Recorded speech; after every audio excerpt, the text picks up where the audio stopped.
कल के मैच के बाद चेन्नई के फैंस का कुछ ऐसा रिएक्शन था। इतनी खुशी मुझे भाई साहब वो देखने लायक था।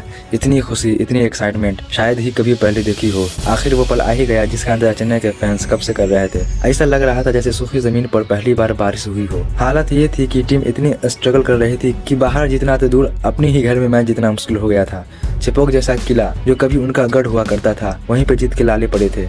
और चेन्नई के फैंस भाई ये लोग दिल से जुड़ जाते हैं टीम के साथ। जब जडेजा को हटाकर संजू सैमसन को लाया गया था तब तो लोगों ने सोशल मीडिया पर इमोशनल होकर आंसू की बाढ़ ला दी थी। लेकिन अब वही लोग कह रहे हैं क्या मास्टर स्ट्रोक खेला है, धोनी ने क्या रिप्लेसमेंट ढूंढा है। सच में संजू सैमसन पर पीली जर्सी कुछ अलग ही लेवल पर जच रही है। लोग तो अब ये तक बोलने लगे हैं कि भाई स्टेडियम के बाहर इनकी मूर्ति लगवा दो। ऐसा खेल दिखाया है कि दिल्ली के गेंदबाजों की हालत खराब कर दी। चेन्नई ने पहले बैटिंग करते हुए 200 प्लस का बड़ा स्कोर खड़ा किया, साथ ही अपने ही घर में जीत का सूखा खत्म कर दिया। क्योंकि सच यह है कि पिछले कई मैचों से चेन्नई अपने ही घर में जीत नहीं पा रही थी। लेकिन अब तो बुरा दौर खत्म हो चुका है। चेन्नई फिर से जीत की पटरी पर लौटती नजर आ रही है। अगर पॉइंट्स टेबल की बात करें तो मामला काफी दिलचस्प है। नंबर 4 पे दिल्ली 4 मैच 4 पॉइंट के साथ और नंबर 9 पर चेन्नई 4 मैच 2 पॉइंट के साथ। यानी फर्क सिर्फ 1 मैच का है। तो जो टीम ऊपर बैठी है उन्हें ज्यादा खुश होने की जरूरत नहीं है, क्योंकि अगर चेन्नई अगले 2-3 मैच जीत जाती है तो ये टीम सीधे टॉप 4 में एंट्री मार सकती है। अब मैच की कहानी शुरू से समझते हैं। एक बार फिर चेन्नई टॉस हार गई। लगता है जरूरत के समय पर टॉस जीतना इसके नसीब में ही नहीं है, खासकर जब कप्तानी में धोनी नहीं होते। लेकिन इस बार ओपनिंग करने आए संजू सैमसन और भाई पहले ही 3 मैचों में फ्लॉप होने के बाद उन्होंने ऐसा जवाब दिया कि सबकी बोलती बंद कर दी। कुछ लोग तो पहले से ही बोल रहे थे कि संजू को लाना गलत फैसला था, लेकिन संजू ने मैदान पर ही जवाब दे दिया।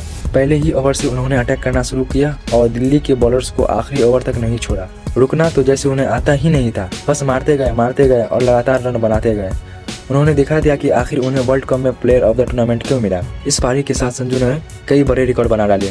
2026 सीजन की पहली सेंचुरी, चेन्नई के लिए 2024 के बाद पहली सेंचुरी, आईपीएल में 3 अलग अलग टीमों के लिए सेंचुरी, दिल्ली, राजस्थान, चेन्नई। चेन्नई के लिए सेंचुरी बनाने वाले पहले विकेट कीपर, क्योंकि इससे पहले विकेट कीपिंग हमेशा धोनी करते थे और वो नीचे बल्लेबाजी करने आते थे। मतलब सिर्फ हेटर्स को जवाब नहीं दिया, रिकॉर्ड की लाइन लगा दी। अब दूसरी तरफ की कहानी भी सुन लो। जब एक तरफ संजू 200 के स्ट्राइक रेट से खेल रहे थे तो दूसरी तरफ ऋतुराज गायकवाड़ थोड़ा अलग ही मूड में थे। न खराब फॉर्म न कोई बीट, पूरा कंट्रोल था, लेकिन बाउंड्री जैसे गायब हो गई थी। ऐसा लग रहा था जैसे चौके छक्कों से दूरी बना ली हो और जैसे ही अटैक करने की कोशिश की उसी बॉल पर आउट। 18 गेंदों में सिर्फ 15 रन बनाकर पवेलियन लौट गए। इसके बाद आए आयुष माथे, जिन्होंने संजू का शानदार साथ दिया। दोनों के बीच अच्छी पार्टनरशिप बनी और रन भी तेजी से आते रहे। इतनी अच्छी साझेदारी थी कि बाकी बल्लेबाजों को खेलने का मौका ही नहीं मिला।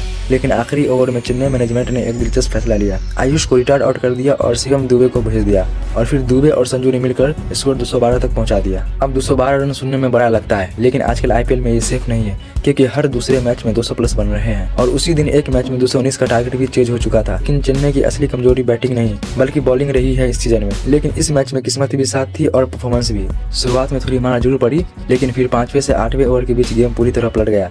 लगातार 4 ओवर में 4 विकेट गिरा दिए चेन्नई ने। एक शानदार कैच भी देखने को मिला जिसने सबको हैरान कर दिया। फील्डिंग में भी बड़ा फर्क नजर आया। लग रहा था जैसे टीम पूरी तैयारी से उतरी हो। डेथ बॉलिंग में भी चेन्नई ने अच्छा काम किया, जहां जेबी ओवरटन और अंशुल कंबोज ने विकेट निकालते रहे। मिडिल ओवर में नूर अहमद भी बढ़िया कंट्रोल दिखाया और आखिरकार चेन्नई ये मुकाबला 23 रन से जीत लिया। इस जीत के बाद चेन्नई पॉइंट्स टेबल में 9वें स्थान पर आ गई है और कोलकाता सबसे नीचे पहुंच गई है। और मजेदार बात यह है कि अगला मैच चेन्नई और कोलकाता के बीच होने वाला है। लेकिन उससे पहले आज एक बड़ा मुकाबला होने वाला है, रोहित वर्सेस कोहली यानी रोको, मुंबई वर्सेस बेंगलुरु। उस मैच का पूरा बवाल हम कल लेकर आएंगे। तो दोस्तों चैनल क्रिकेट का सच को सब्सक्राइब करो और कमेंट में बताओ चेन्नई की इस जीत पर आपकी क्या राय है। और हाँ, संजू सैमसन के लिए कुछ बढ़िया जरूर लिखना। मिलते हैं नेक्स्ट वीडियो में। जय हिंद।